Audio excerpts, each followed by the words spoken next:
안녕하십니까. 2023년 2월 9일 최병무 팩트 시작하겠습니다. 자, 대장동 의혹, 그 다음에 뭐 성남FC 후원금 의혹, 변호사비 대납 의혹, 대북 송금 의혹, 뭐 기타 이런 거에다가 그 다음에 뭐 경기도 지사 시절에 뭐 법인카드 유용 의혹, 뭐 선거법상 허위사실 유포, 뭐 등등 어마어마한 숫자의 그 의혹에 휩싸인 이재명 민주당 대표, 또 다른 암초를 만났습니다.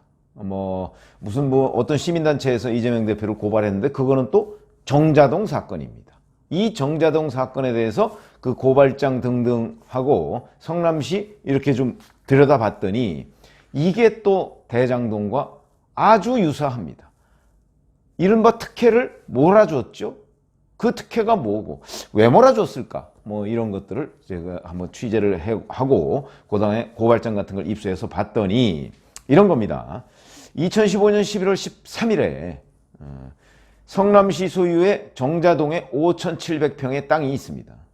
이 땅은 자볼드라고 하는 그 행사를 하고 남은 땅입니다. 그 자녀부지 이렇게 되어 있습니다. 자볼드 자녀부지 이렇게 되어 있는데 이 자녀부지니까 공터 아닙니까? 그러니까 이거를 시행사인 베지츠 종합개발이라는 데에 이제 맡겨서 개발을 하도록 돼 있는데 30년간 임대를 한다 뭐 이렇게 돼 있죠. 근데 여기에다가 무더기로 특혜를 줬다는 거죠. 자, 우선 이걸 공모를 하지 않고 수의계약으로 했습니다. 물론 그거는 합법적으로 했는데 그러면 합법적으로 하는 게 이제 뭐 외자유치 뭐 등등 그 수의계약을 할 수 있는 요건이 있습니다. 근데 그 요건도 억지로 꿰맞춘 것 아니냐 하는 의혹에 휩싸였고요.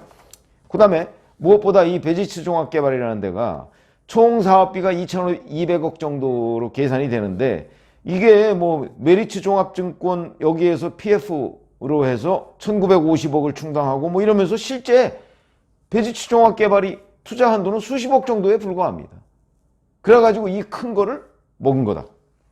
그 다음에 임대료가 있을 거 아닙니까? 이 좌벌드 그 자녀 부지를 이제 이 사람들이 30년간 임대하니까 임대해서 연간 임대료를 얼마씩 내서 30년간 이제 자기네들이 거기서 수익을 내서 이제 성남시에다가 내는 건데 연 임대료가 11억 내지 15억 정도밖에 안 된다고 합니다.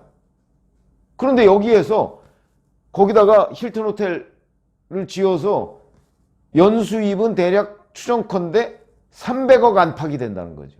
300억 안팎의 수익이 예상되는데 임대료는 연 11억 내지 15억 정도다? 엄청난 특혜죠. 그것도 이재명 당시 성남시장이 임대료를 최저로 깎아줘라 하는 지시를 한 게 문건으로 남아있다고 합니다. 그러니까 결국 이 업자들은 이 사업을 진행하면서 횡재를 맞았다. 만약에 이 정도 이 베지츠 종합개발과 성남시가 맺었던 그런 계약 조건이라면 그런 계약 조건을 내걸고서 만약에 이 자녀 부지를 어떻게 활용할 것인가 이걸 만약에 공모를 했다면 여러 곳에서 군침을 흘렸을 텐데 근데 그렇게 하지 않았다. 이 또한 특혜다. 뭐 이런 얘기입니다.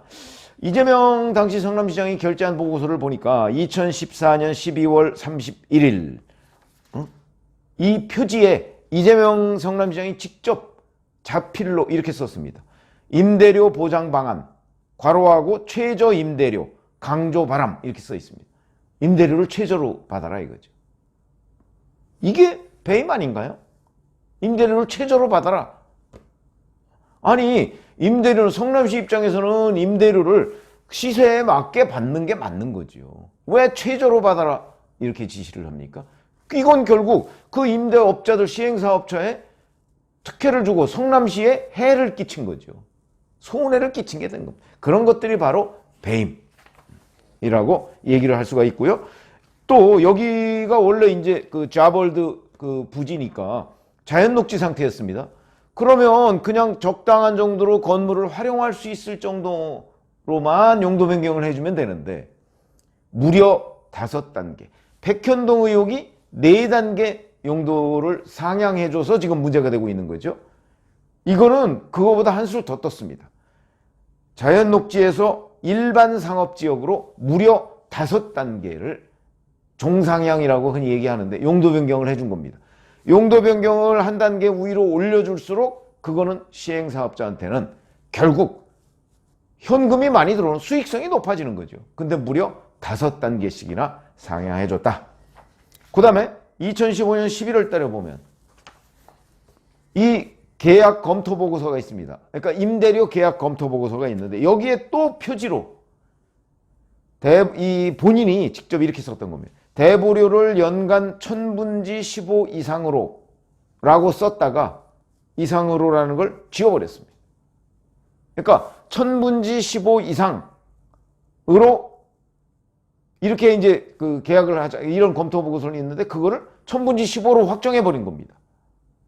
그러면 결국 이것도 최저 임대료를 적용한 게 되는 셈이죠. 이것도 결국 이 시행업자들한테 특혜를 준 것이다.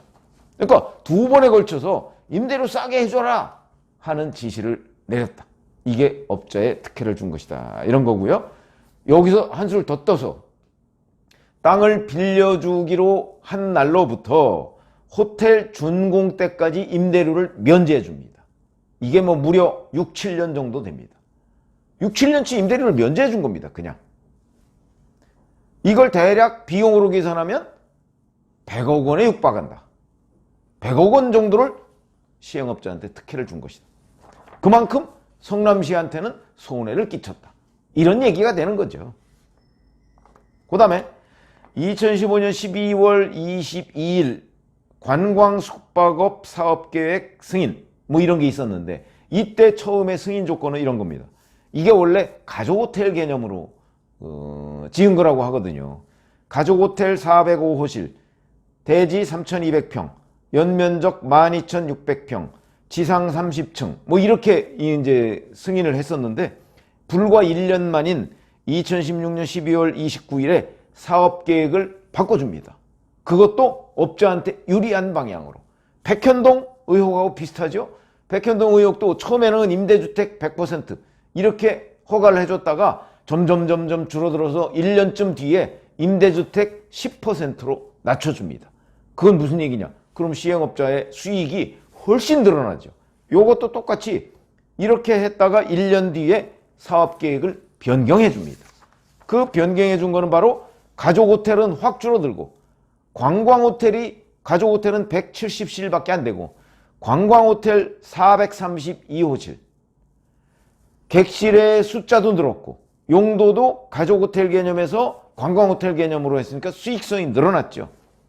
그리고 대지도 3200평에서 5700평으로 늘려주고 연면적도 12600평에서 거의 2배 수준인 25000평으로 결국은 시행업자한테 수익을 엄청나게 더 많이 안겨준 쪽으로 사업계획을 변경해줬다. 이 또한 특혜다. 뭐 이런 겁니다. 자, 그러면 이 특혜의 대가로 이재명 성남시장이 무엇을 받았을까? 궁금한 대목이죠. 대장동의 경우에는 이제 428억. 이게 이제 저수지다. 이재명 대표가 직접 받지는 않았지만 결국 정진상, 김용, 유동규 이런 사람이 그 안에 저수지로서 마련했고 유동규 전 본부장 말에 따르면 이재명 대표가 언제든지 가져와 그러면 갖다 줘야 되는 돈이다 이렇게 진술을 했거든요. 그러니까 이게 이재명 시장의 비자금 저수지다 이런 표현을 제가 쓴 적이 있는데 결국 여기에도 이재명 대표의 비자금 저수지가 숨어 있는 것 아니냐. 그러니까 성남시에서 이재명 성남시에서 마구잡이로 밀어준 거죠.